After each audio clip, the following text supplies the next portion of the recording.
perlunya Bawaslu untuk hadir, untuk menunjukkan kepada publik, menunjukkan kepada kita semua bahwa berdemokrasi itu ada tata laksananya. Ada aturan yang harus kita patuhi. Harapannya adalah untuk kemaslahatan kita bersama.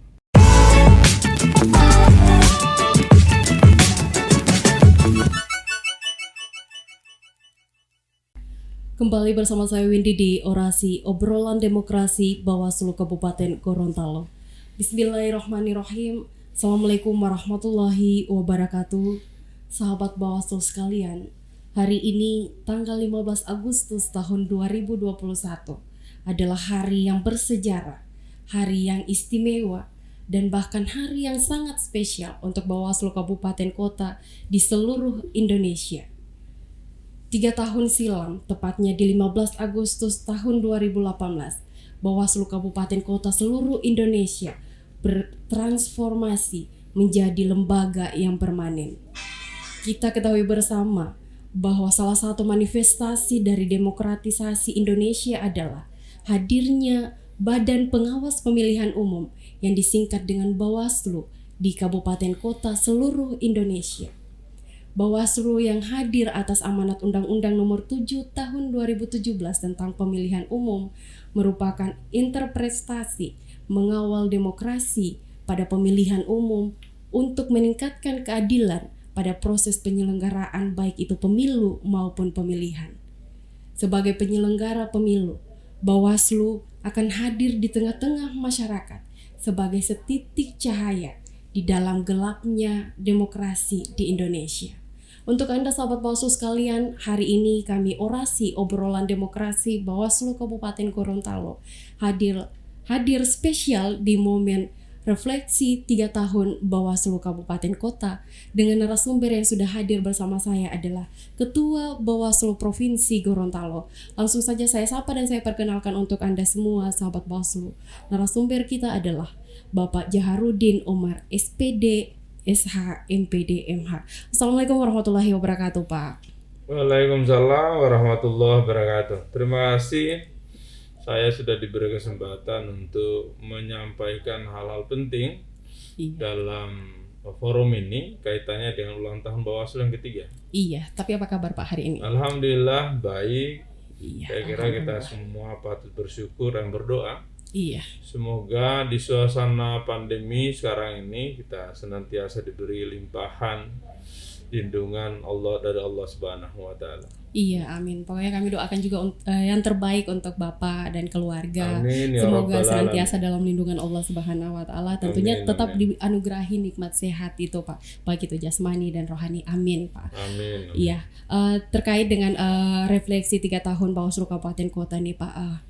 Mungkin bisa dijelaskan nih, diceritakan ke sahabat Bawaslu sekalian, bagaimana perjalanan sejarah perjalanan Bawaslu dari masa ke masa, khususnya Bawaslu Kabupaten Kota yang saat ini sudah bertransformasi menjadi lembaga permanen. Silakan, Pak. Baik, terima kasih.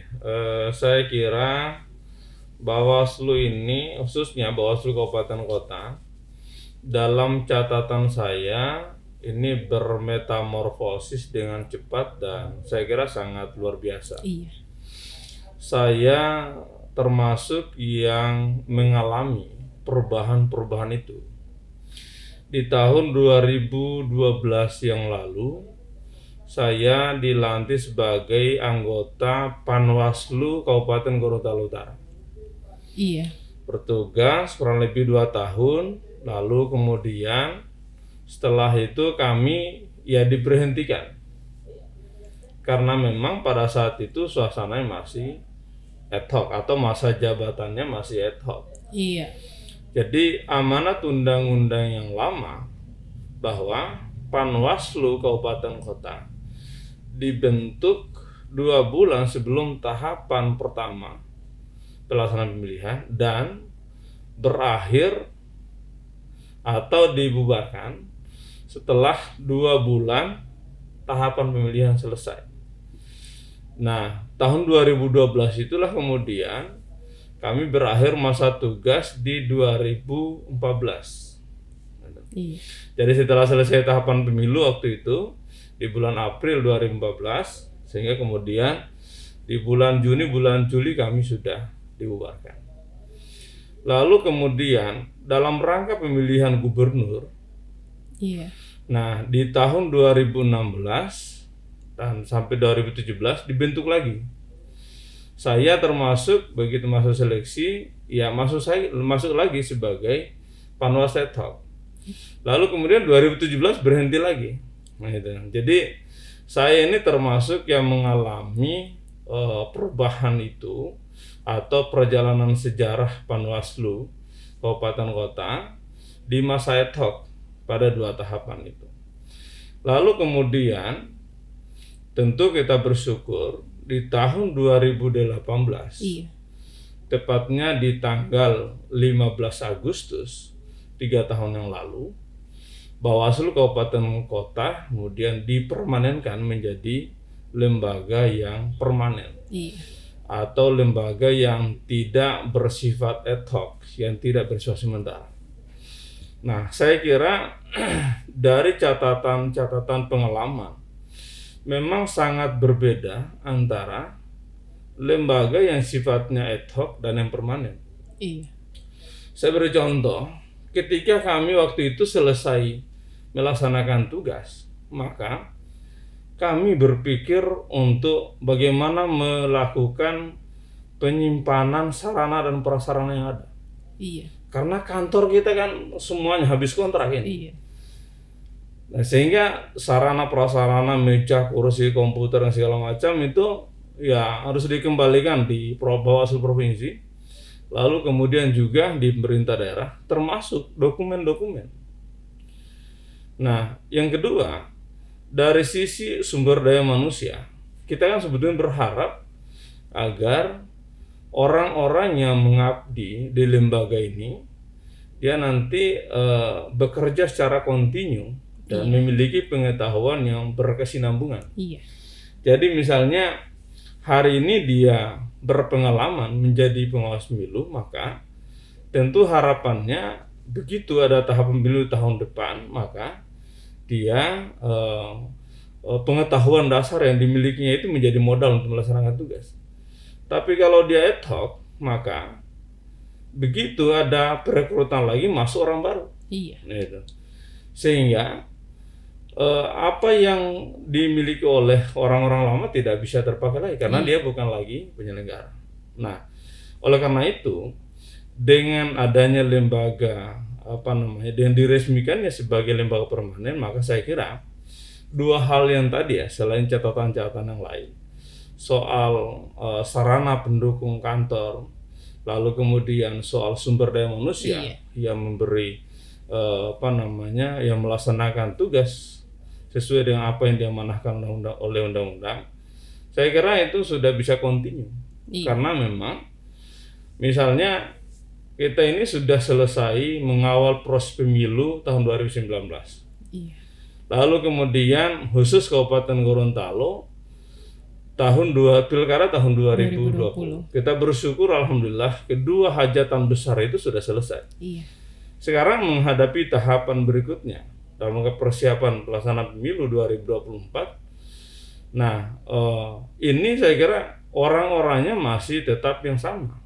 Dan saya yakin sudah memiliki banyak pengetahuan, banyak pengalaman yang terkait dengan itu. Sehingga itu menurut saya perubahan bentuk ya atau metamorfosis Panwaslu menjadi Bawaslu ini suatu hal yang luar biasa yang patut kita syukuri, karena sesungguhnya sangat berbeda antara lembaga Panwaslu yang bersifat ad hoc dengan Bawaslu yang bersifat permanen.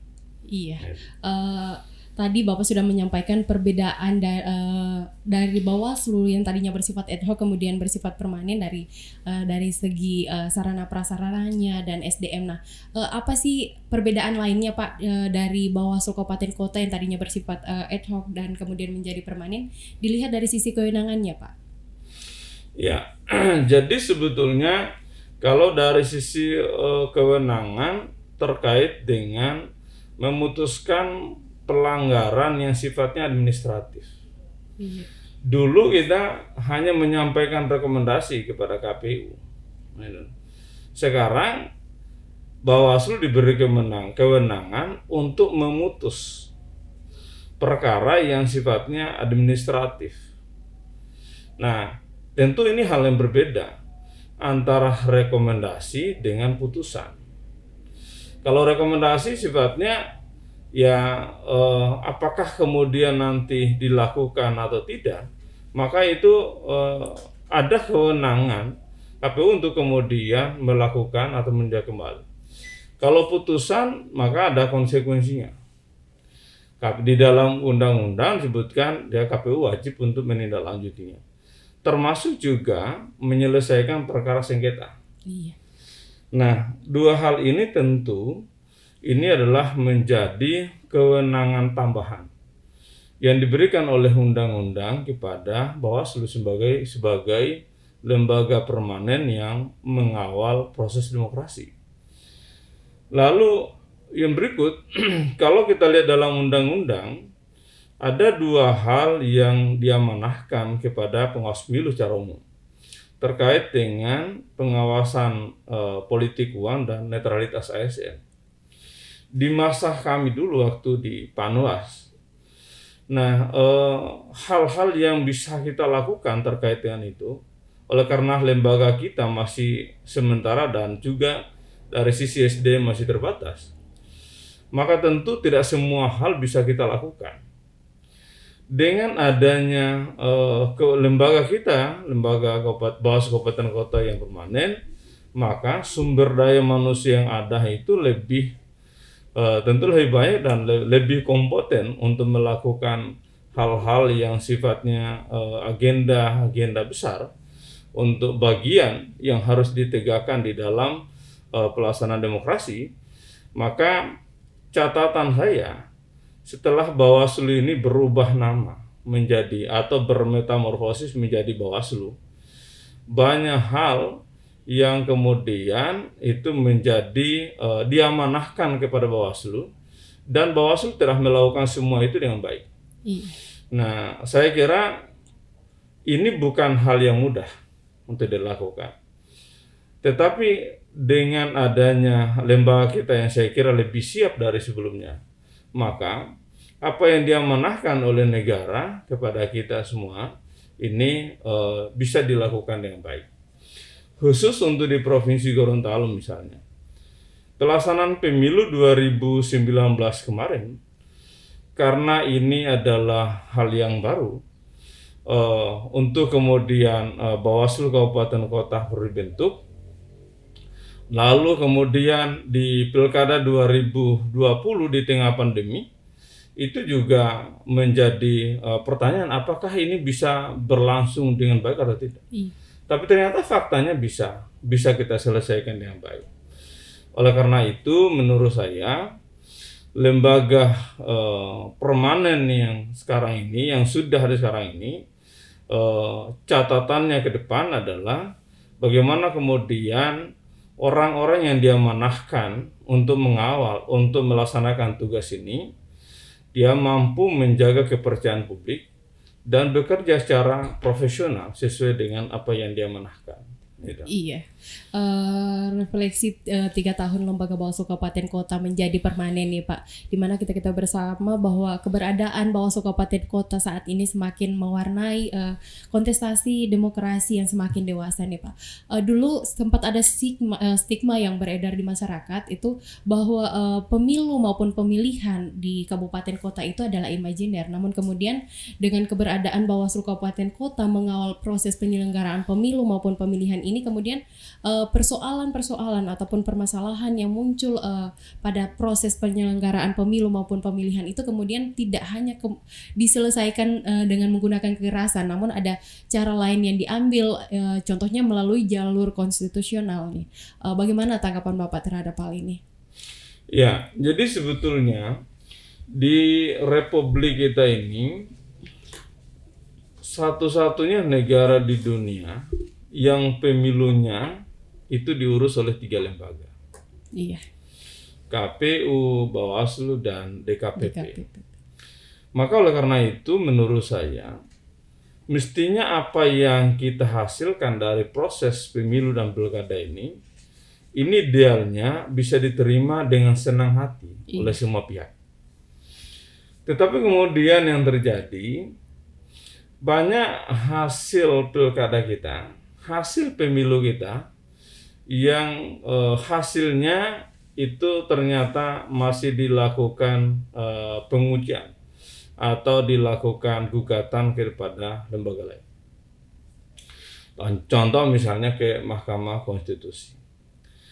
Saya selalu menyampaikan bahwa idealnya apa yang kita hasilkan ini bisa terterima oleh semua komponen. Menurut saya ini memang catatan penting kita ke depan untuk kita lakukan apa yang dia manahkan kepada kita untuk mengawal proses ini.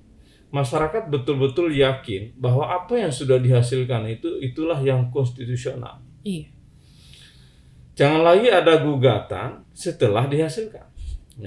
Kan ada pertanyaan, kalau misalnya pemilu dan pilkada itu setelah diurus oleh 3 lembaga, lalu kemudian ternyata hasilnya masih diragukan, kira-kira siapa lagi yang mengurus pemilu ini? Anda bayangkan, di kita itu kurang lebih tahun 2019 yang lalu, ada tamu dari Jerman. Iya. Jadi dia kebetulan melakukan riset, melihat bagaimana sebetulnya pelaksanaan demokrasi di Indonesia, lebih khusus terkait dengan peran Bawaslu dalam mengawal demokrasi. Dia menyampaikan bahwa di negaranya penyelenggara itu sangat sedikit. Nah, menurut catatan beliau, angka pastinya memang dia tidak hafal ya, tapi kurang lebih 200-an kata beliau. Di TPS itu kata beliau itu hanya 2 orang yang ngurus. Jadi dia mencontohkan di satu tempat yang memungkinkan bagi orang bisa hadir di tempat itu, kotak suaranya disimpan saja seperti kita masih menggunakan coblos. Kotak suaranya disimpan dan tidak ada keraguan orang untuk misalnya jangan ini kotak suaranya bisa diambil atau misalnya pilihan seseorang bisa ditambah, bisa dikurangi. Tidak ada seperti itu. Jadi tidak ada lagi kecurigaan soal itu. Maka karena itu, setelah saya mendengarkan apa yang disampaikan oleh beliau, idealnya demokrasi kita ini juga harus seperti itu. Bahwa apa yang kita hasilkan oleh 3 lembaga ini, Bawaslu, kemudian KPU dan DKPP, ini adalah langkah-langkah konstitusional. Dan ini adalah yang diamanahkan oleh konstitusi, yang diamanahkan oleh undang-undang.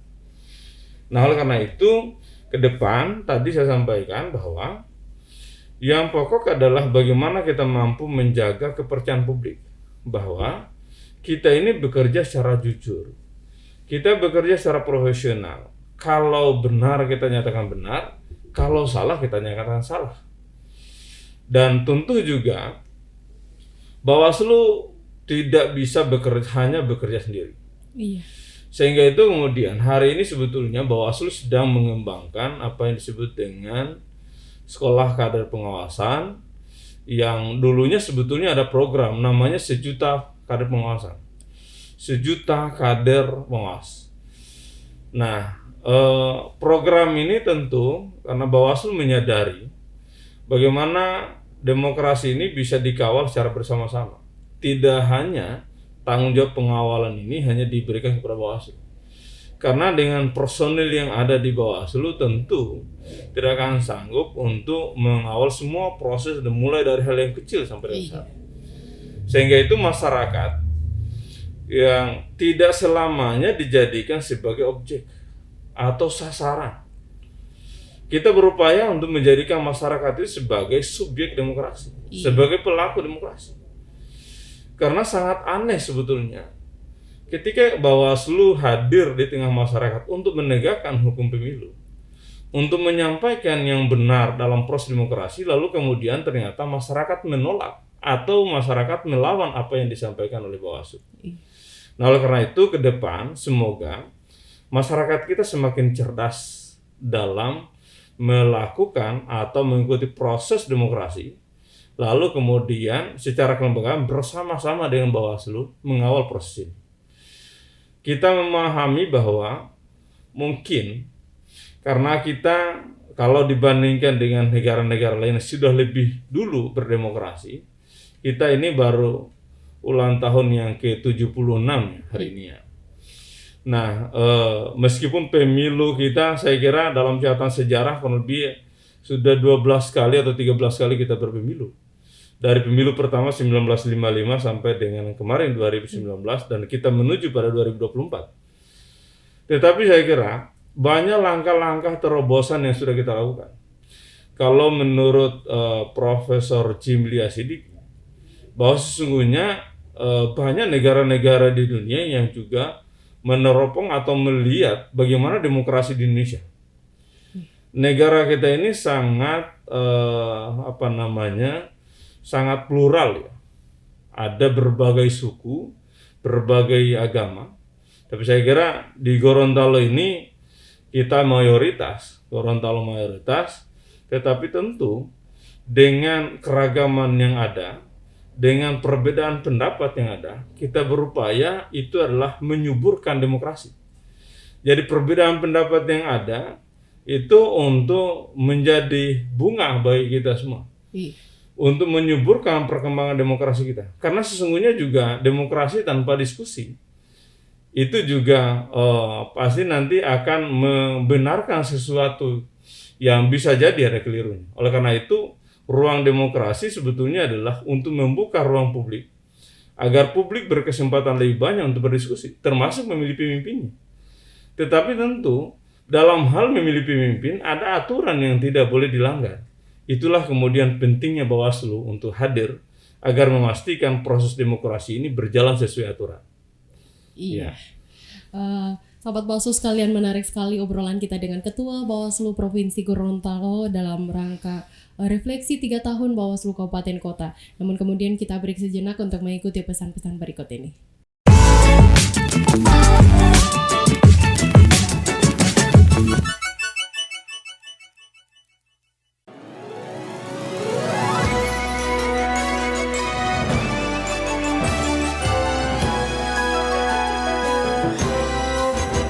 Bismillahirrahmanirrahim.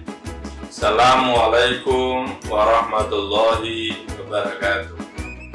Saya Jaharudin Umar, atas nama pimpinan Bawaslu Provinsi Gorontalo, menyampaikan selamat ulang tahun Bawaslu Kabupaten Kota yang ketiga. Tepatnya pada hari ini, Minggu 15 Agustus tahun 2021. Semoga dengan usianya yang sudah 3 tahun, meskipun ini masih usia muda, semakin menjaga dan meningkatkan semangat integritas dan profesionalitas dalam melaksanakan tugas yang diamanahkan. Selamat kepada seluruh jajaran Bawaslu Kabupaten Kota, khususnya di Provinsi Gorontalo. Semoga Allah Subhanahu wa Ta'ala selalu melindungi kita semua. Amin ya Rabbal Alamin. Demikian, terima kasih. Assalamualaikum warahmatullahi wabarakatuh.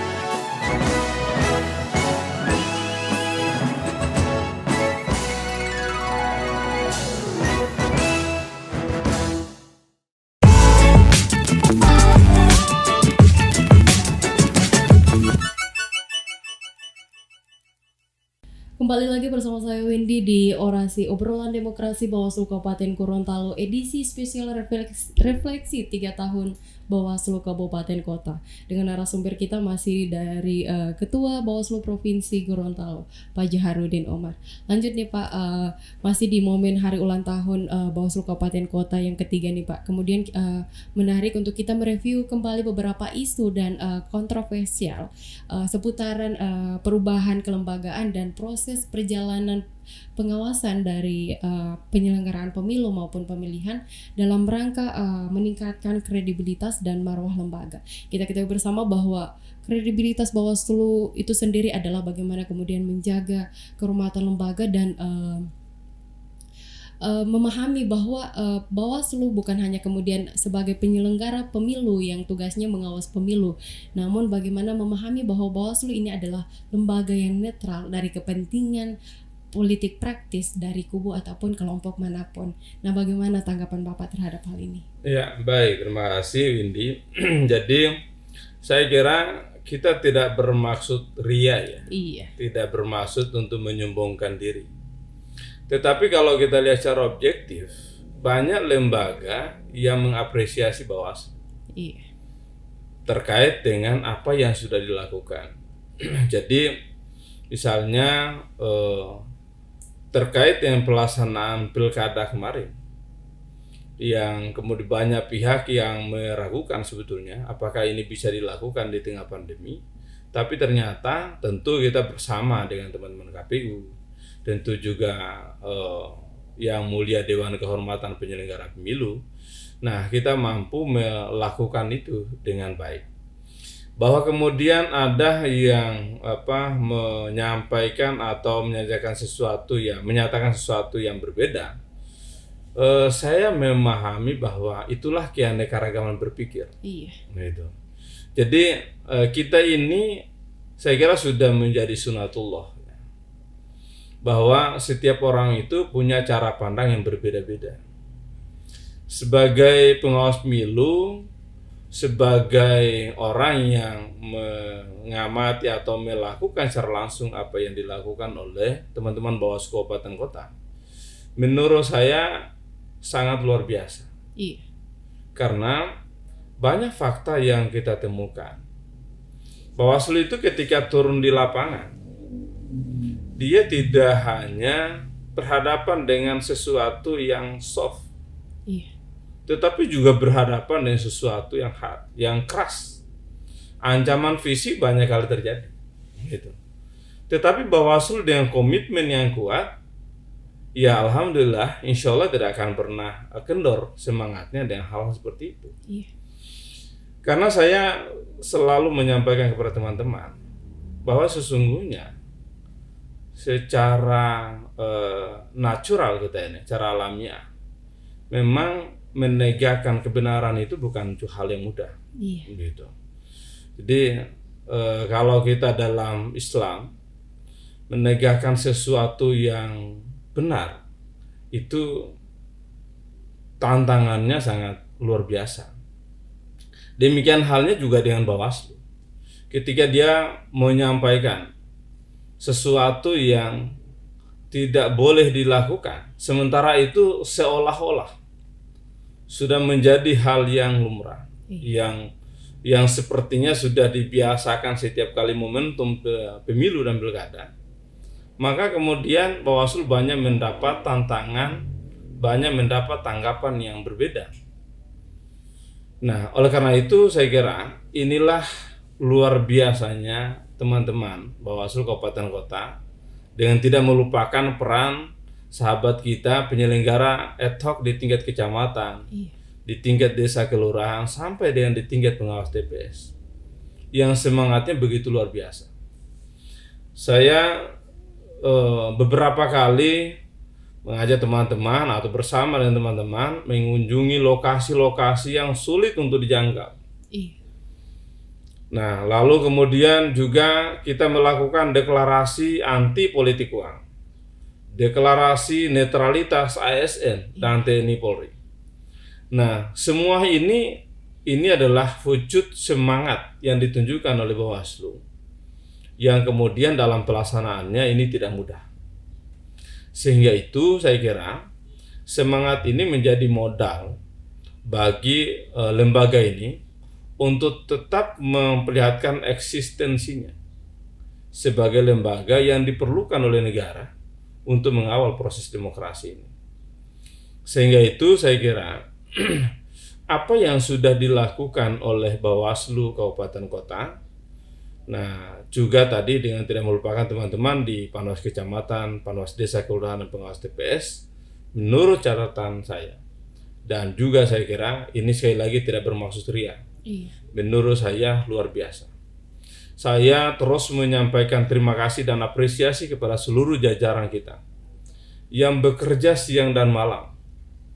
Lebih khusus misalnya ketika kita diamanahkan untuk melakukan patroli pengawasan. Seingat saya 3 hari menjelang hari H, banyak sahabat kita yang tidak istirahat sebetulnya, keliling dari ujung kampung ke ujung kampung. Maka peran-peran yang ditunjukkan ini idealnya adalah harus mendapat dukungan penuh dari masyarakat. Karena sesungguhnya adalah niatannya sangat mulia. Kita ingin melakukan atau mengawal proses demokrasi yang baik untuk melahirkan pemimpin yang baik. Jangan kemudian ada pepatah mengatakan layu sebelum berkembang. Para calon misalnya, karena dia tidak punya kemampuan secara material, maka belum apa-apa sudah layu duluan. Kenapa? Karena ada anggapan sebagian masyarakat kita bahwa ketika mau maju sebagai calon kepala daerah, sebagai calon anggota legislatif, maka harus menyiapkan amunisi. Amunisinya dalam bentuk materi. Nah, ada kekhawatiran ketika dia tidak punya sesuatu, maka dia tidak bisa jadi pemimpin. Maka tentu persepsi seperti ini harus kita hilangkan. Orang mau jadi pemimpin sebetulnya adalah modalnya modal pengetahuan, modal kejujuran, modal kepribadian yang baik. Gitu. Bukan kemudian dia bermodalkan sejumlah materi. Karena hal seperti itu tentu jangan sampai kemudian masyarakat ini dia mendapatkan pemimpin yang tidak sesuai dengan harapan. Oleh karena itu kita meyakini bahwa pemimpin yang lahir dari proses demokrasi yang baik insya Allah akan memberi manfaat yang baik bagi masyarakat. Itulah kemudian perlunya Bawaslu untuk hadir, untuk menunjukkan kepada publik, menunjukkan kepada kita semua bahwa berdemokrasi itu ada tata laksananya. Ada aturan yang harus kita patuhi. Harapannya adalah untuk kemaslahatan kita bersama. Jadi sekali lagi catatan saya terkait dengan pelaksanaan tugas Bawaslu Kabupaten Kota dalam mengawal proses pemilu dan pilkada, khususnya di Provinsi Gorontalo, juga lebih khusus di Kabupaten Gorontalo, saya kira kita patut menyampaikan apresiasi yang luar biasa. Karena sesungguhnya apa yang sudah dilakukan ini adalah menurut saya sudah sesuai dengan apa yang diamanahkan. Lalu kemudian dalam pelaksanaannya ada perbedaan cara pandang, ada perbedaan pendapat. Pandangan saya atau menurut saya hal itu adalah sekali lagi keanekaragaman berpikir. Kita memang setiap insan diciptakan berbeda pandangan. Jadi tergantung pada cara pandang masing-masing pihak. Harapan kita, cara pandang itu bukan memisahkan kita semua. Cara pandang yang berbeda itu bukan kemudian membuat kita jadi kacau balau, tapi membuat kita semakin harmoni. Gitu. Jadi kita berbeda bukan berarti kita harus bercerai, tapi berbeda untuk menumbuhkan keharmonisan di antara kita semua. Karena sesungguhnya kehidupan yang baik tentu harus dengan harmoni. Iya, sepakat. Gitu. Iya, terkait apa yang Bapak sampaikan tadi nih Pak, kita bersama bahwa Bawaslu Kabupaten Kota di Provinsi Gorontalo ini, khususnya ya yang ada di Provinsi Gorontalo ini sudah sejak 2018 kemarin sudah, kalau kita di Kabupaten Gorontalo khususnya kita sudah pernah mengawasi pada proses penyelenggaraan pemilu di 2019 dan terakhir kemarin di 2020 untuk pemilihan kepala daerah. Nah, menurut Bapak sendiri nih Pak, capaian prestasi yang sudah dicapai oleh Bawaslu Kabupaten Kota yang ada di Provinsi Gorontalo pada proses pengawasannya sampai saat ini?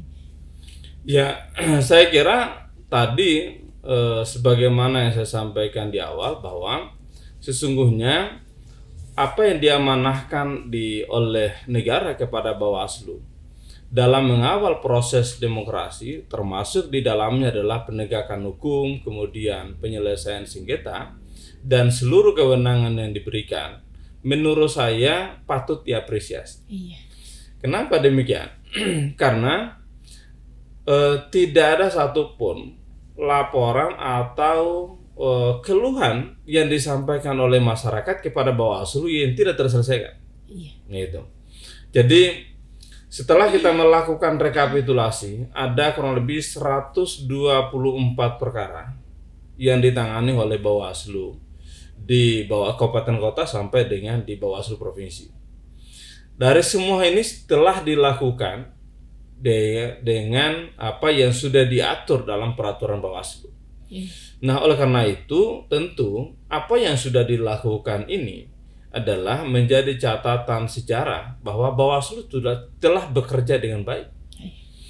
Nah, yang berikut bahwa kemudian ada yang menyampaikan atau misalnya merasakan sesuatu ketika dia melapor kepada Bawaslu, lalu kemudian Bawaslu berpendapat atau menyatakan sesuatu bahwa perkara ini misalnya ditolak atau diterima.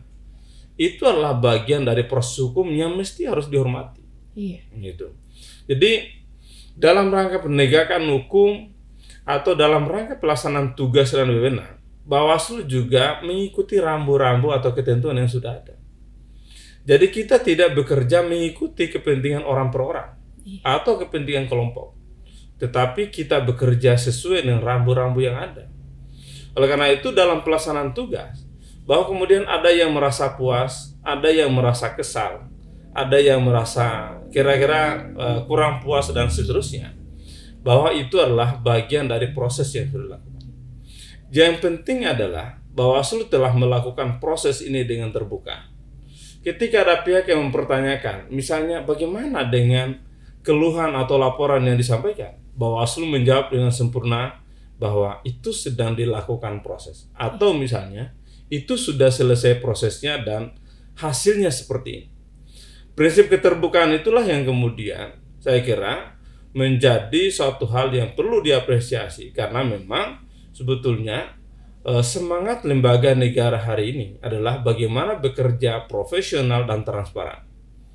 Di Bawaslu tidak ada sekat. Iya. Kita punya dulu yang namanya pojok pengawasan.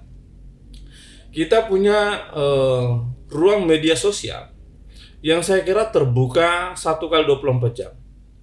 Apa yang ditanyakan, apa yang dikeluhkan di Bawaslu, maka dengan tim yang sudah ada, saya kira itu sudah dilakukan yang baik. Dan berdasarkan pengalaman kita di masa lalu, ketika ada proses di pilkada di kabupaten kota, itu sangat banyak keluhan yang masuk di kita, bahkan masuk ke RI misalnya. Tetapi pengalaman kita di 2020, meskipun ini hanya 3 daerah yang melakukan pilkada kemarin, keluhan-keluhan itu sangat kurang. Gitu. Ini artinya bahwa persoalan-persoalan itu telah diselesaikan di kabupaten kota. Gitu. Karena sesungguhnya kita ini adalah lembaga yang bersifat hierarki. Apa yang dikeluhkan di kabupaten kota diselesaikan di kabupaten kota. Terkecuali misalnya terhadap hal yang memang kewenangan itu atau apa yang dikeluhkan itu menjadi kewenangan provinsi atau menjadi kewenangan RI. Nah, sehingga untuk mengukur kualitas apa yang sudah dihasilkan, menurut saya adalah terkait, kita bisa lihat pada tanggapan publik. Misalnya ketika publik mempertanyakan apa yang tadi dilaporkan atau dikeluhkan, maka Bawaslu punya catatan bahwa terhadap suatu laporan yang masuk, kita menindaklanjutinya sesuai dengan proses, sesuai dengan mekanisme yang ada di Bawaslu, dengan mekanisme yang sudah ditetapkan, dengan prinsip keterbukaan.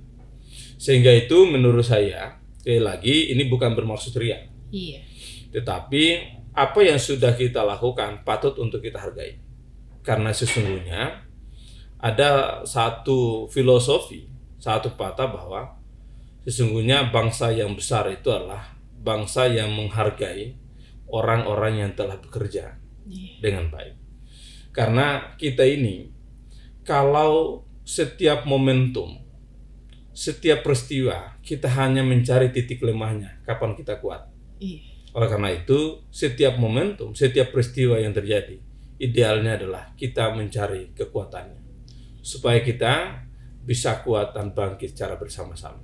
Iya Pak, terakhir nih Pak, apa harapan Bapak ke depan sebagai Ketua Bawaslu Provinsi Gorontalo untuk Bawaslu Kabupaten Kota yang ada di Provinsi Gorontalo ini Pak? Iya, baik. Harapan saya pada dua hal. Pertama, mari terus kita tingkatkan, kita jaga dan kita tingkatkan semangat kejujuran. Karena sesungguhnya kejujuran itu nanti akan mempengaruhi perilaku-perilaku yang lain. Jadi insya Allah mudah-mudahan orang kalau sudah jujur, sudah melakukan sesuatu sesuai dengan apa yang dia ucapkan, maka mudah-mudahan kepribadian atau sifat-sifat yang lain akan mengikuti. Dan menjaga kejujuran ini bukan hal yang mudah. Iya. Kalau dalam Islam itu orang beriman itu dia senantiasa fluktuatif. Bisa jadi dia beriman di siang hari, di malam hari tidak beriman. Nah itu. Maka supaya keimanan seseorang itu kokoh, maka harus dibungkus dengan yang namanya ketakwaan.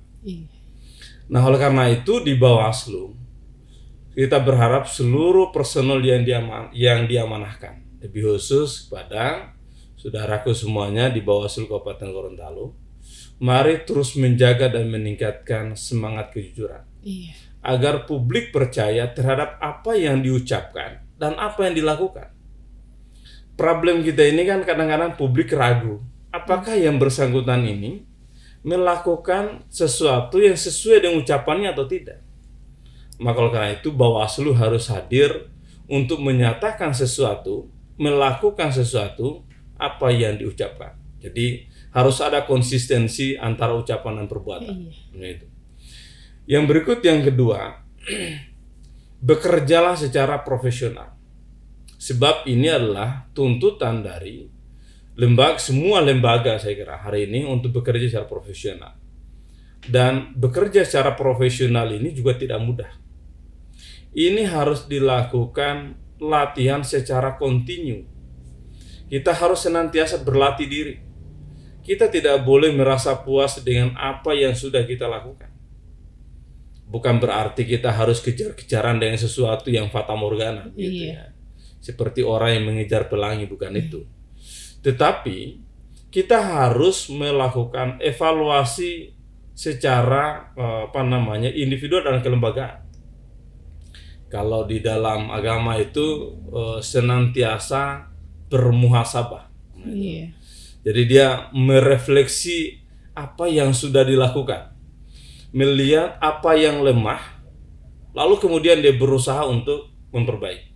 Karena sesungguhnya setiap manusia itu tidak ada yang sempurna.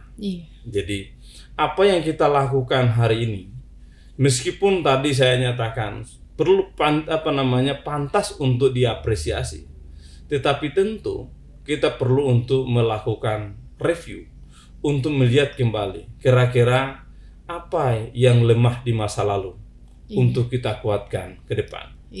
Apa yang masih kurang di masa lalu untuk kita lengkapkan ke depan, supaya apa yang kita lakukan semoga itu adalah menjadi cita-cita, menjadi harapan bersama agar demokrasi kita, negara kita akan semakin baik. Dan saya kira tujuan kita semua adalah untuk mewujudkan kemaslahatan umat dan bangsa. Saya kira itu ya, demikian yang dapat saya sampaikan. Terima kasih. Mohon maaf jika ada hal yang kurang berkenan. Saya akhiri. Nasrun minallah fatun qarib. Wa ba'siril mu'minin. Billahi fisabilillah fastabiqul khairat. Wabillahi taufiq wa hidayah. Wassalamualaikum warahmatullahi wabarakatuh. Waalaikumsalam warahmatullahi wabarakatuh. Menarik sekali sahabat Bawaslu apa yang kita obrolkan dengan Ketua Bawaslu Provinsi Gorontalo di edisi orasi spesial hari ini, refleksi 3 tahun Bawaslu Kabupaten Kota. Kami ucapkan terima kasih Pak atas waktu dan kesempatannya. Semoga apa yang Bapak sampaikan hari ini bisa bermanfaat untuk kita sekalian. Amin, amin, ya rabbal alamin. Iya, akhirnya sahabat Bawaslu sekalian, kami mohon bantuannya untuk terus mendukung mendukung kami Bawaslu Kabupaten Gorontalo dengan cara subscribe channel YouTube kami Humas Bawaslu Kabupaten Gorontalo, aktifkan tombol notifikasinya agar sahabat Bawaslu sekalian senantiasa update dengan apa yang kami sampaikan lewat channel YouTube kami. Jangan lupa juga like, comment, and share sebanyak-banyaknya ke semua sosial media sahabat Bawaslu. Akhirnya saya mengucapkan selamat ulang tahun yang ketiga untuk Bawaslu Kabupaten Kota seluruh Indonesia. Semoga menjadi pengawal demokrasi yang terpercaya, bermartabat, dan berintegritas. Bersama rakyat, awasi pemilu, bersama Bawaslu, tegakkan keadilan pemilu. Saya Windy, pamit undur diri, sampai jumpa di edisi orasi selanjutnya. Wabillahi taufiq wal hidayah. Wassalamualaikum warahmatullahi wabarakatuh.